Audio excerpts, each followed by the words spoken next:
श्रीमदाचार्य चरणं शरणं सर्वदेहिनाम् अशेषदोषदहनं मस्तके राजतां मम। सर्वप्रथम श्री मदन मोहन प्रभुना युगल चरणारविंदમાં સાષ્ટાંગ દંડવત પ્રણામ। અખંડ ભૂમંડલાચાર્ય જગતગુરુ શ્રીમદ વલ્લભાચાર્યજી તેમજ શ્રી ગુસાઈજીના ચરણોમાં સાષ્ટાંગ દંડવત પ્રણામ। પૂજ્ય તાજી મહારાજ શ્રી વ્રજભૂષણલાલજી તાજી મહારાજના ચરણ કમલોમાં સાષ્ટાંગ દંડવત પ્રણામ। પૂજ્ય દાદાજીને નમન, પૂજ્ય કાકાજીને નમન। અને આજના આ સુંદર અલૌકિક મનોરથમાં એકત્રિત થયેલા બધા જ પુષ્ટિમાર્ગીય વહાલા વૈષ્ણવો,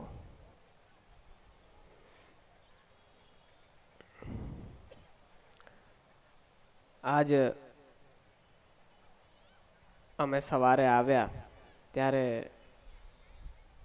અમે જોયું ખૂબ સુંદર અને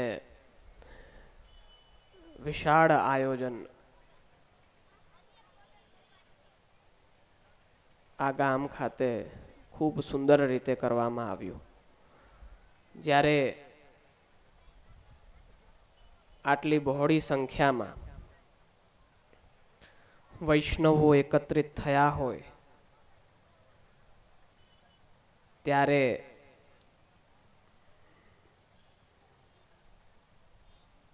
આપણા જે કીર્તનિયા છે, કમલેશભાઈ કયો કે ભાવેશભાઈ કયો, એમના દ્વારા જય ઘોષ કરવામાં આવે અને સામે પડકાર ન પડે તો એ ખૂબ દુર્ભાગ્યનો વિષય છે। એનું કારણ છે કે જ્યારે આપણે જય બોલાવીએ અથવા ભગવત સ્મરણ કરીએ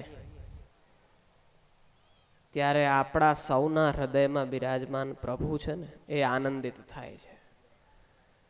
આ જય કોઈ જેમ કીધું કે બાંગા સુધી તો કાંઈ હલ્લો કરવા માટે કે રાડો પાડવા માટે નથી, પરંતુ જેટલી જોરથી જય બોલાવો એટલા આપણા પ્રભુ વધુ આનંદમાં આવે। તો પ્રભુને આનંદિત કરવા માટે આપણે વિવિધ પ્રકારથી જયઘોષ બોલાવતા હોઈએ છીએ।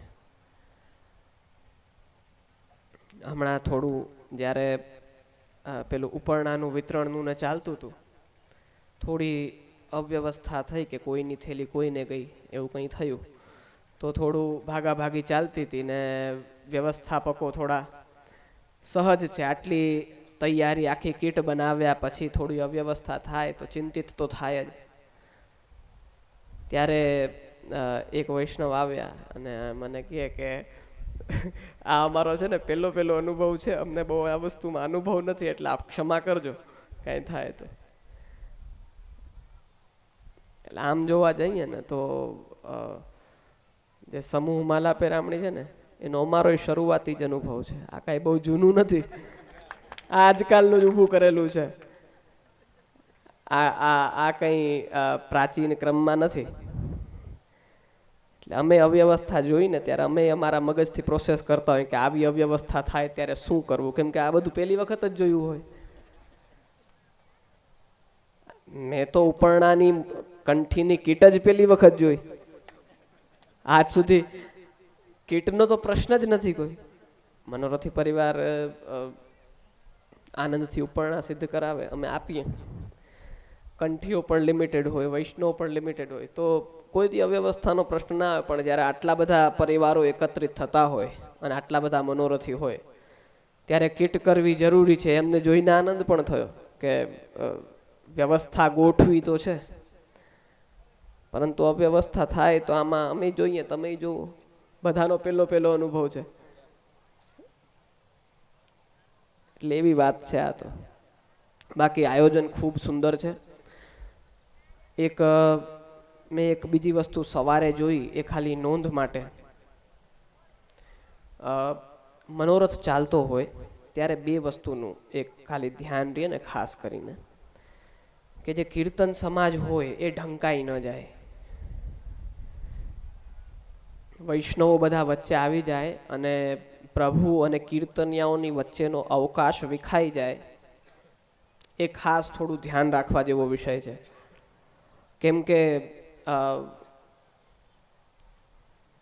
કીર્તનિયાઓ જે ભગવદ્ ગુણગાન કરે છે એ લોકોને જ જો પ્રભુના દર્શન ન થાય, આ તો જોવો એક વાત છે. જે સમયમાં મહાપ્રભુજી ગુસાઈજી બિરાજતા હતા અને અષ્ટ સખાઓ હતા, બરોબર, ત્યારે શ્રી મહાપ્રભુજી ગુસાઈજીને પણ પ્રત્યક્ષ રૂપે પ્રભુની લીલાઓના દર્શન થતા. અને અષ્ટ સખાઓએ પણ કાંઈ કલ્પના નથી કરી, એમને પણ જે કીર્તનમાં વર્ણન કર્યું છે એમને પ્રત્યક્ષ જોયું છે. ને પ્રત્યક્ષ કેમ જોઈ શકાય? જ્યારે પ્રભુ આપણે દિવ્ય ચક્ષુ પ્રદાન કરે ને, એ આપણે આ નેત્રથી દ્રષ્ટિગોચર નથી. એ આપણે પ્રભુ જ્યારે જ્યારે વિશ્વરૂપ દર્શન કરાવ્યા ને અર્જુનને, ત્યારે આપે આજ્ઞા કરી કે દિવ્યમ દદામિ તે ચક્ષુ પશ્યમે યોગમેશ્વરમ, કે આ સહજ તને મારું વિશ્વરૂપ દર્શન થઈ નહીં શકે, એના માટે મારે તને દિવ્ય ચક્ષુ પ્રદાન કરવા પડશે. તો ત્યારે એ ભગવદીઓ પાસે દિવ્ય ચક્ષુ આપણા જે આચાર્ય છે, પ્રવર્તક આચાર્ય સંપ્રદાયના સર્વ સામર્થ્યવાન છે, આપની કૃપાથી એમને દિવ્ય ચક્ષુ અને એમનામાં એટલો જેને કહેવાય કે